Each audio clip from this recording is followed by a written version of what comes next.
பிரியப்பட்ட கொச்சு கூட்டுக்காரே, other respected audience, friends and media, சகோதரன்மாரே எல்லாருக்கும் என்னுடைய நமஸ்காரம்.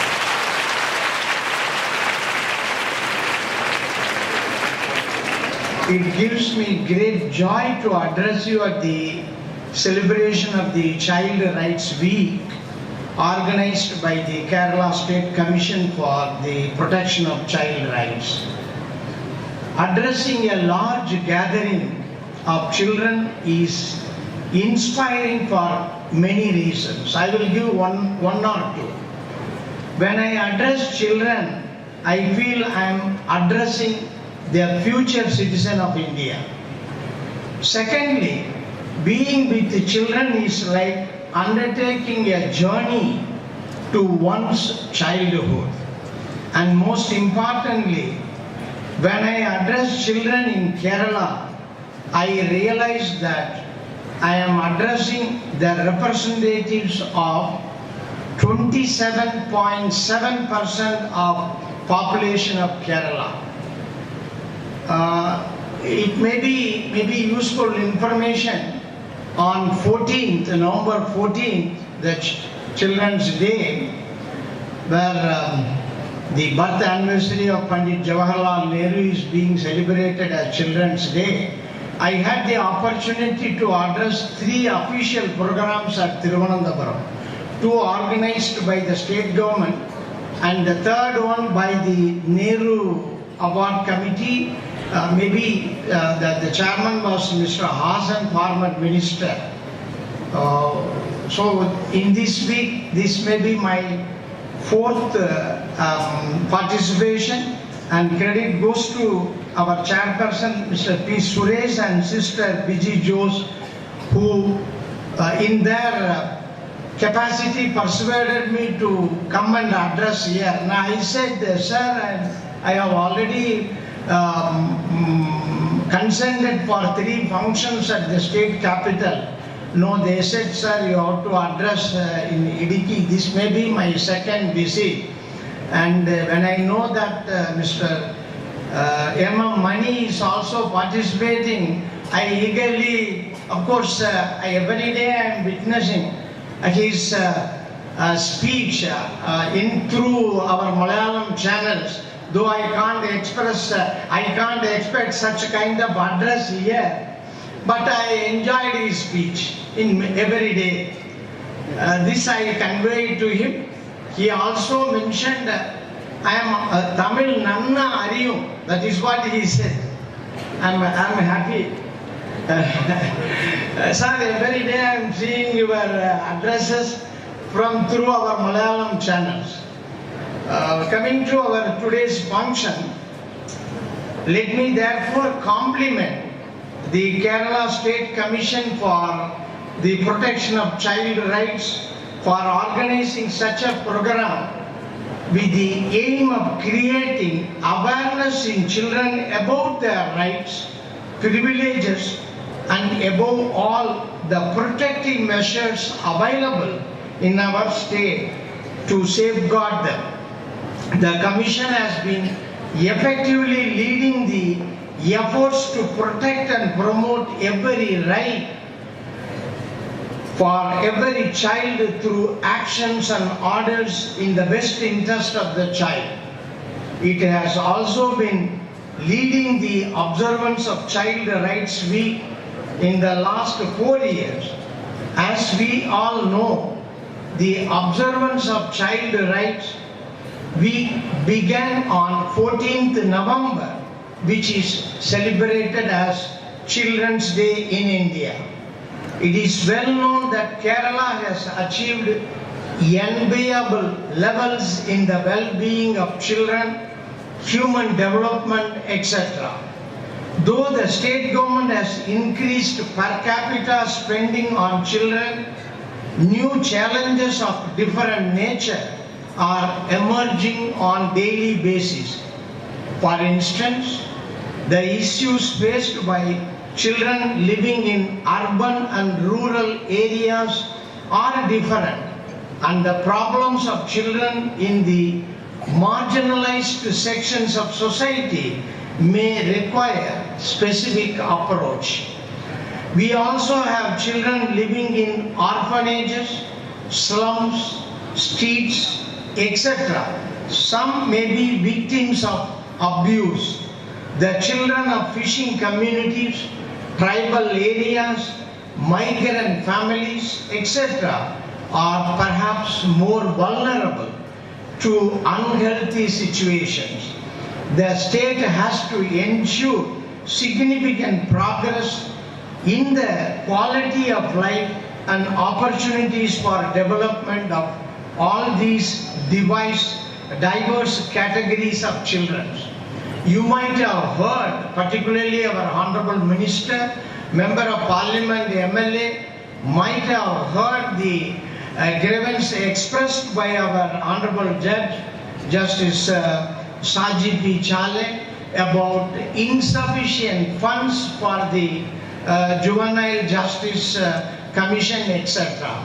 Actually, I wanted to mention at the end of my speech, but since I mentioned the various issues of various categories of children, it is the right time to remind the state government. I hope through this meeting, the message will go to the concerned department, and our Honorable Judge of the Kerala High Court will be looked into, and I hope the state government will allot more funds for this category. I would like to tell the children in old days, that is 50 or 60 years ago, the children were not as fortunate as the children of today. In our childhood, we accepted whatever our elders offered us because we thought we were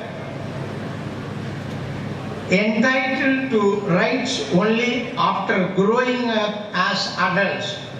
Today, children form almost 40% of the population of this country, and we have many statutory bodies like Child Welfare Committee, CWC, Juvenile Justice Boards, JJB, and District Child Protection Units functioning in all our districts. We also have the Child Line Service in all 14 districts. Above all, we are unanimous in our resolution to protect the rights of children. The rights of children are important because children are the greatest assets of our nation.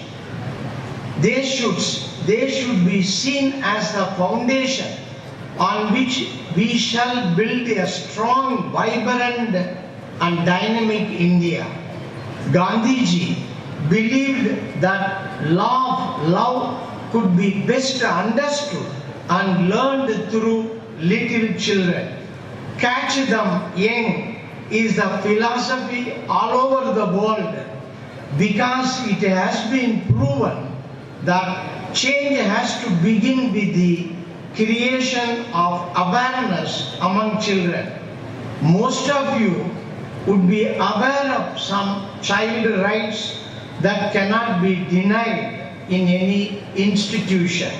For example, every school should have one toilet of every 25 girls and 40 boys. Though Kerala's toilet coverage is almost 100%, this target in schools are yet to be fulfilled.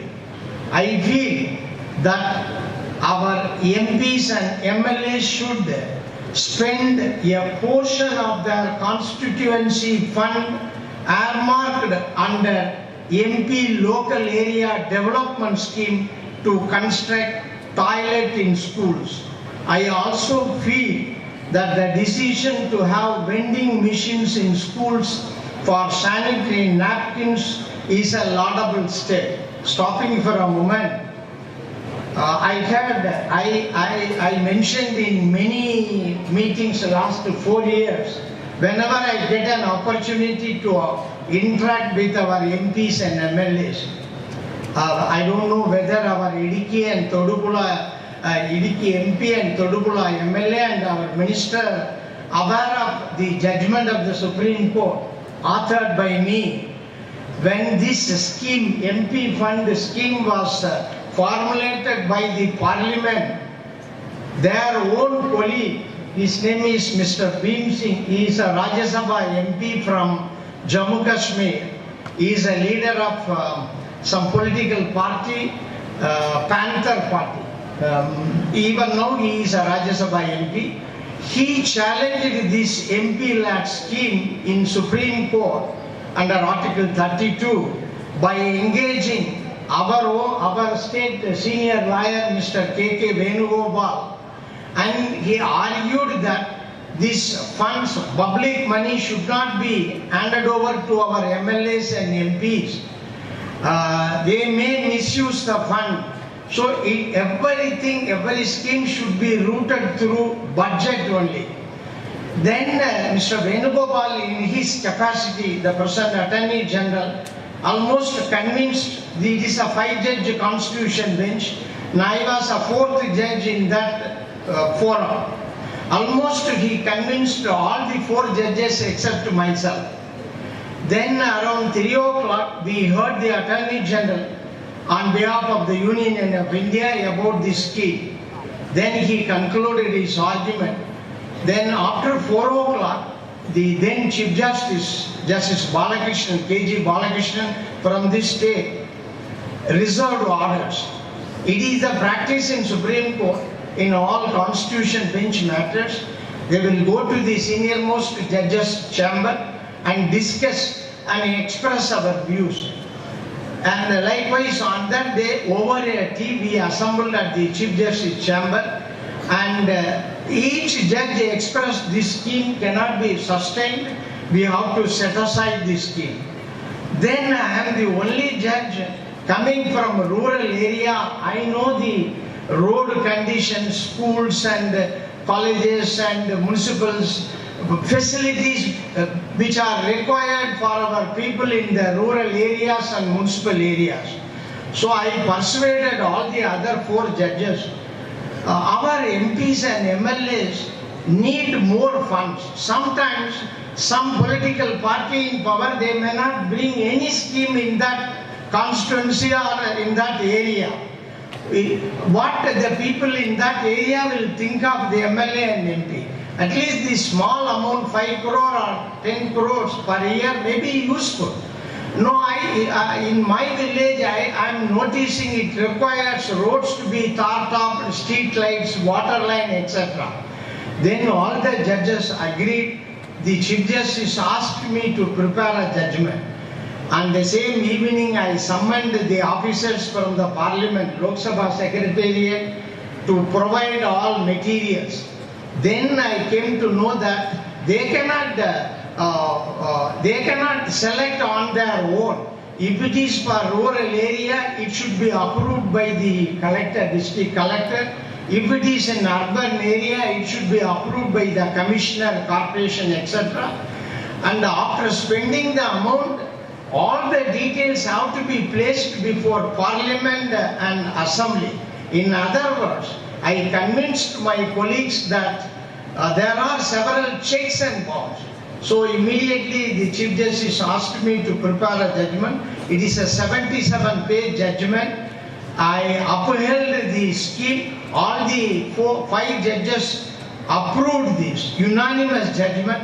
After delivery of the judge, in that I mentioned the role of Member of Parliament, the role of MLAs, and I received more than 41 letters from various political party MPs. Sir, I am happy that at least a few judges are aware of the need of the people and the role of elected people. They mentioned in their letter. So that is why I get right to ask our people's representative to spend some portion for these developments. Not only that, another information. After joining here as a governor of the state on 5th September 2014, Whenever I was asked to address or participate in Lions Club or Rotary Club, normally I won't agree, but I will impose a condition. All right, I will come and address, but you have to select preferably government girls' school. Construct minimum 5 to 7 or 10 toilets with modern facilities. And sometimes I ask them to provide some instruments, apparatus to our specially abled. You can't use disabled. This is also, as a judge of the Supreme Court, I am the author of that decision. Specially abled children. I am happy that now all the Rotarians and Lions Club members, they are contributing a portion of money for these kind of activities. So small things, I made a request. Now it is helping our children. Then I must compliment the State Commission for Protection of the Child Rights, which came into being 3rd June 2013 for regularly giving recommendations, reviews, reports about the violation of rights of the children in the state. Its orders regarding restriction on vacation classes, the relaxation on dress code, directions to institutions to enforce the rights of children, etc., have had a great impact. I studied, one High Court has directed the schools not to give homework to the lower level students, maybe first standard or second standard. The Commission's recent initiative to create awareness on child rights at the local self-government level for effective protection mechanisms would help to achieve the goal of child-friendly Kerala. The child protection committees at grassroots level need to be strengthened further. Similarly, I hope that the foster care program, which is powered by the firm belief that every child has the right to a family, will also contribute to Kerala model in child friendliness. While we are proud of the awareness levels of people in Kerala, there is a disappointment in terms of the high number of protection of children from Sexual Offence Act cases and low conviction rate in the cases registered under the Act. As per the report of National Crime Records Bureau last year, Kerala had stood second in the number of sexual offences against children. I had read recently that of 2093 cases booked under the Act from January to December 2016 in Kerala, only about 387 cases had reached the trial stage within a year, and conviction rate was mere 8.7%. This certainly alarming and not in tune with the high standards Kerala has achieved in other areas. Offences against children are not a new phenomenon. In fact, it has been happening in the past too. Lack of awareness about one's rights had perhaps prevented such cases reported. Now that the cases are often on the increase, it is essential that child rights be included in different levels of the syllabus of education. Such information should also reach students through simple booklets. We often hear complaints about our children's addiction to the digital gadgets like mobile phones, tablets, and video games. Some children also fall prey to the traps in the online world. The solution is not to ban the use of such devices, but to use their possibilities to educate children. If children are fond of mobile and other electronic games, why not think of interactive mobile apps and games that would educate children on their rights and duties. Most importantly, children should be empowered to be vigilant about violation of child rights around them. If a classmate or a friend is facing such a problem, a child should help by reporting such issues. Every child also knows the importance of gender equality and the need to lend support to specially abled children. In conclusion, I would say that it is not sympathy that the children deserve from parents, teachers and society, but the recognition as individuals with their due rights in all spheres. It is our duty to empower our children with full knowledge of their rights, since for a nation there is no asset more valuable than a child. An empowered child today is a promise of the prosperity of our future. I hope that the Child Rights Week celebration would succeed in empowering our children with the knowledge about rights and duties, so that the destiny of India would be safe in their hands. I once again greet all children taking part in this program and wish them all success in life. I also compliment the Kerala State Commission for Protection of Child Rights for conducting this function in a befitting manner. എല്ലാവർക്കും എൻ്റെ ആശംസകൾ. നന്ദി. ജയ് ഹിന്ദ്.